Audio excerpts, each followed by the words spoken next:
चलिए दोस्तों, आज की इस वीडियो में हम बात करेंगे कि आखिर पुरुषों में स्पर्म कैसे बनता है। स्पर्म का मतलब होगा वीर्य, जिसको सीमेन कहते हैं। आखिर ये कैसे बनता है, मतलब बच्चे को लगता है या किसी भी आदमी को लगता है कि ये बहुत बड़ी प्रक्रिया होती है, कुछ नहीं होते। नॉर्मली मैं आपको समझा दे रहा हूँ कि आखिर जो स्पर्म होता है वो कैसे बनता है। समझिए आप ध्यान से। देखो बुआ, सबसे पहली बात है कि आप यहाँ पर देखिए कि क्या होता है ना, पुरुषों में दो टेस्टिस होता है। टेस्टिस का मतलब ये गोला होता है। इस गोला को हम लोग इंग्लिश में टेस्टिस है, इसको हिंदी में क्या करते हैं, वृषण कहते हैं। इसी वृषण में एक हार्मोन पाया जाता है जिसको हम लोग टेस्टोस्टेरोन हार्मोन कहते हैं। कौन सा हार्मोन? टेस्टोस्टेरोन हार्मोन कहते हैं। ये हार्मोन ही क्या करता है, शुक्राणु बनाने का काम करता है। देखो जो शुक्राणु बनता है ना, देखो शुक्राणु और वीर्य में थोड़ा सा अंतर पड़ जाता है स्पर्म में। देखो यहाँ पर शुक्राणु बनाने का काम यही दो गोला करता है, इसको हम लोग टेस्टिस कहते हैं। यानी अगर शुक्राणु बनाना होगा, अगर शुक्राणु बनाना होगा तो एक बनाएगा। अब देखो शुक्राणु भी क्या होता है, ये जो यहाँ शुक्राणु बनेगा, अब फिर इसको इस नली से होकर गुजरनी पड़ेगी। इस नली को, जो ये नली गुजरी है ना, इसको हम लोग वेस्ट डिफरेंस कहते हैं। यही नलिकाएं शुक्राणुओं को आगे बढ़ाने का काम करती है। अब जैसे ही शुक्राणु यहाँ पर आएगा, यहाँ पर एक और ग्रंथि होती है जिसको हम लोग क्या बोलते हैं, सेमिनल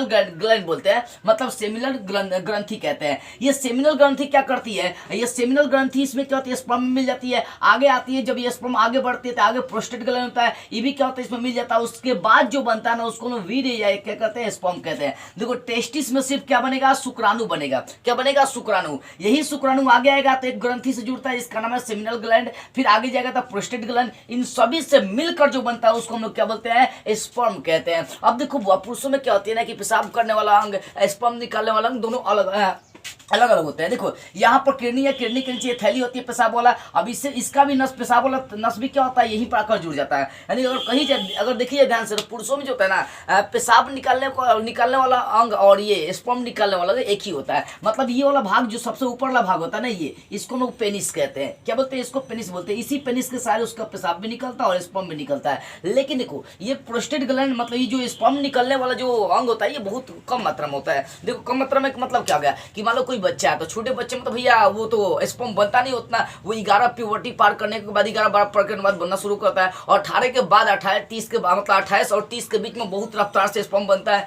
देखो मेरे कहने का बस इतना मतलब है कि ये जो स्पर्म बनाने वाला अंग होता है, इसकी रक्षा समय प्रोस्टेट ग्लैंड करता है। देखो प्रोस्टेट ग्लैंड क्या होता है, प्रोस्टेट ग्लैंड एक ग्रंथि है जो, समझिए कि इसकी ये यदि कमजोर हो जाएगा ना, तो इसकी वजह से आप नाइट फॉल का नाम सुने होंगे, स्वप्न दोष का नाम सुने होंगे, कि अपने आप स्पर्म निकल जाती है। अगर ये कमजोर हो जाएगा, यही तो मेन होता है। देखो जैसे ये स्पर्म निकलेगा, इसको संदेशा मिल जाती है कि स्पर्म है, तो यही प्रोस्टेट ग्लैंड है मूत्र वाले नलिका को बंद कर देता है, और स्पर्म वाले नलिका को खोल कर क्या करता है, सीसन के सारे बाहर निकाल देता है। और वही जब पेशाब निकलेगा तो ये क्या करेगा, स्पर्म वाले भाग को बंद कर देगा, और उसके बाद क्या करेगा, ये इसको बाहर निकाल देता है। मतलब ये मूत्र को क्या करेगा, बाहर निकाल देता है, पेशाब को बाहर निकाल देता है।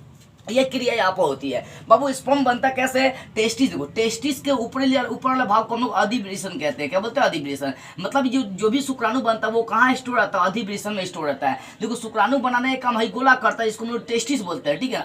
लेकिन ये जो शुक्राणु होता है वो अधिवृषण सब में होता है, ऊपरी भाग में होता है, ठीक है ना। ये ऊपरी भाग में शुक्राणु क्या होता है, अधिवृषण में संचित रहता है। अब जब भाई समय अनुसार इसको निकालनी होती है, तो ये वेस्ट डिफरेंस जो नलिका गुजरी है, यही सब का गुजरती है, और इस नलिका में ग्रंथि जुड़ा होता है जिसको हम लोग सेमिनल ग्रंथि के नाम से जानते हैं। ये सेमिनल ग्रंथि मिल जाती है, आगे चलकर प्रोस्टेट ग्लैंड होता है, ये भी मिल जाती है। मिलने के बाद आपका क्या बनता है, स्पर्म बनने का काम होता है। अगर स्पर्म की हम लोग चर्चा करते हैं तो एक बार में कम से कम 7 ml समझिए कि स्पर्म गिरती है, निकलती है।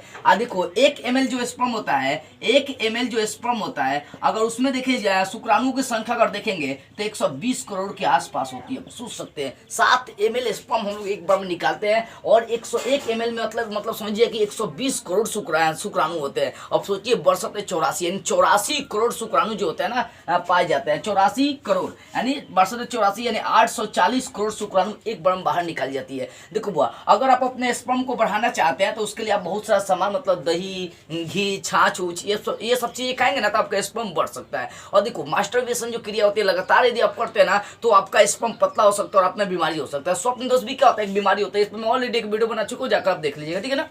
देखो तो बस इतना आपको समझने वाली बात यह है कि स्पर्म जो बनता है वो टेस्टिस में शुक्राणु बनेगा, और ये शुक्राणु अधिवृषण में स्टोर रहता है, और वेस्ट डिफरेंस के सारे जैसे ही बाहर निकलेगा तो उसे दो ग्रंथि से गुजरना पड़ता है। एक होता है सेमिनल ग्लैंड और दूसरा होता है प्रोस्टेट ग्लैंड। इन दोनों से मिलकर जो बनता है वो स्पर्म होता है। देखो वो स्पर्म मतलब समझिए कि ये समझो कि हमारी पूरी शरीर का एनर्जी होती है। जो हम लोग भोजन करते हैं उसी भोजन का सबसे अंतिम वाला भाग जो होता है ना, वीर्य बनता है, जिसको सीमेन या स्पर्म के नाम से जानते हैं। ये शरीर के लिए क्या होती है, मतलब समझिए कि एक कचरा होती है, होती है, समझो कि ये शरीर से क्या होता है बाहर एक चीज आप देखिएगा, जो शीशा जो पेनिस होता है, ये पेनिस वाला भाग है, इसके ऊपर ऐसे कवर होता है। अब ये कवर को थोड़ा सा आप ऐसे थोड़ा सा नीचे ला कर देखिए, तो इसके ऊपर बहुत सारे कचरा जमा होता है शीशम के ऊपर। तो ये कचरा क्या होता है, क्या समझिए कि ये स्पर्म ही होता है। ये स्पर्म क्या होता है ना, समय अनुसार बाहर निकल जाती है। देखो समय अनुसार बाहर निकल जाना, ये कचरा को साफ करना होता है, नहीं निकालेंगे वो अपने आप निकल जाती है, अपने आप नाइट फ्लो या किसी पेशाब के सहारे भी ये निकलना शुरू करते हैं, यूरिन के सहारे भी बाहर निकल जाती है, ठीक है ना। तो समझ में आ गई कैसे आपका बनता है ये स्पर्म, कैसे बनता है। टेस्टिस का बनेगा, शुक्राणु बनेगा, और ये अधिवृषण में स्टोर रहता है, फिर वेस्ट डिफेंस के सारे गुजरेगा, तो उसे दो ग्रंथि से होकर गुजरनी पड़ती है, सेमिनल ग्रंथि और प्रोस्टेट ग्लैंड से होकर गुजरनी पड़ती है। तो इनसे मिलकर जो बनता है आपका स्पर्म बनता है, ठीक है ना। एक बार में कितना, तो लगभग देखी जाए तो 7 ml के बराबर स्पर्म बनती है, और 1 ml में कितना शुक्राणु होते हैं, 120 करोड़ शुक्राणु होते हैं, ठीक है ना। तो यहाँ से टेस्टिस से क्या बनता है, देखो टेस्टिस से क्या होता है, टेस्टिस से निकलने वाला हार्मोन टेस्टोस्टेरोन हार्मोन होता है। कौन सा, टेस्टोस्टेरोन हार्मोन होता है। देखो टेस्टोस्टेरोन हार्मोन क्या होता है कि अगर किसी भी चीज को हम लोग देखेंगे ना, तो मान लो कि किसी लड़की को देख रहा है कोई लड़का, तो उसके अंदर फीलिंग लाने लगता है, उसको आकर्षित करने लगता है लड़का। क्यों, क्योंकि भैया उसके अंदर ये टेस्टोस्टेरोन हार्मोन जागृत होता है। आज जैसे ही ये ससुरी जगेगा, ये क्या करेगा, वृषण को जगा देगा, जगाने के बाद ये वृषण शुक्राणु बनेगा, आकर यहाँ पर अधिवृषण में स्टोर रहता है। सेक्स करने के उपरांत ये क्या करेगा, वेस्ट डिफेंस होकर बाहर निकल जाती है। तो टेस्टोस्टेरोन मेन होता है शुक्राणु बनाने के लिए। जैसे ही ये जगेगा, जैसे ही टेस्टोस्टेरोन आपका हार्मोन क्या होता है, जगेगा, ये जैसे ही टेस्टोस्टेरोन हार्मोन जगेगा, वो क्या करेगा, टेस्टिस को दे देगा आदेश शुक्राणु बनाने के लिए। शुक्राणु आके अधिवृषण इसके ऊपर होता है, उसमें आकर क्या हो जाएगा, शुक्राणु आपका जमा हो जाएगा, और जैसे ही सेक्स करेंगे कुछ मिनटों के बाद क्या होता है, ये आपका निकल जाता है वेस्ट डिफेंस के सारे। लेकिन याद रखिएगा, ये जो होता है ना सेमिनल ग्रंथि, आप सेमिनल ग्रंथि और प्रोस्टेट ग्रंथि से होकर गुजरती है, जिसके कारण से इसको हम क्या बोलते हैं, स्पर्म बोलते हैं, ठीक है ना। आई होप ये आपको बातें बेटर से समझ में आ गई होगी।